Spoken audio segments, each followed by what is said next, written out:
নমস্কার, welcome Alamgir blog channel. আপনাদের কাছে আমার একটা রিকোয়েস্ট ছিল, আবদারও বলতে পারেন। আমার চ্যানেল 3 মাসের মাথায় পড়ে গেল, কিন্তু ইউটিউবের গাইডলাইন অনুযায়ী আজকের এই ভিডিওটা বানানোর কারণ হচ্ছে আপনাদের ভালোবাসা 211 সাবস্ক্রাইবার হয়ে গেছে, 8304 ভিউজ হয়ে গেছে। 500 সাবস্ক্রাইবারের ভিতরে আমার মাত্র এখন হয়েছে 211। দোকানে এপিএস এর কাজ করতাম, তাতে রথের মেলা দিন বাড়ি যাওয়ার সময় আমার সাইকেল থেকে টাকার ব্যাগ পড়ে যায়। যখন ব্যবসা ছিল তখন সব বন্ধু বান্ধব ছিল, যখন পাবলিকের ফ্রি সার্ভিস দিতাম, পাবলিকের হেল্প করতাম, তখন সবাই আমার কাছে ছিল। এখন এই পরিবারকে সামলাতে গিয়ে আমি কাজের ক্ষেত্রে আমি বাইরে রয়েছি, সাথে সাথে আমি ইউটিউব চ্যানেলটাকে রোজগারের নিয়ে আমি এটাকে একটু গ্রোথ করতে চাইছি। কারণ এর মধ্যে আমার যেটুকু পরিস্থিতি হয়ে দাঁড়িয়েছে, আর 27 দিনের মধ্যে যদি আমি 500 সাবস্ক্রাইব পূরণ করতে না পারি তো আমার চ্যানেল ডিলিট হয়ে যেতে পারে।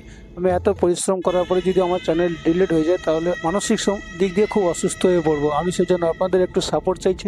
প্লিজ প্লিজ আমার এই রিকোয়েস্টটা আপনারা যদি রাখেন বা আবদার যদি রাখেন, খুব উপকৃত হবে। আপনার এই ভাইটা খুব উপকৃত হবে।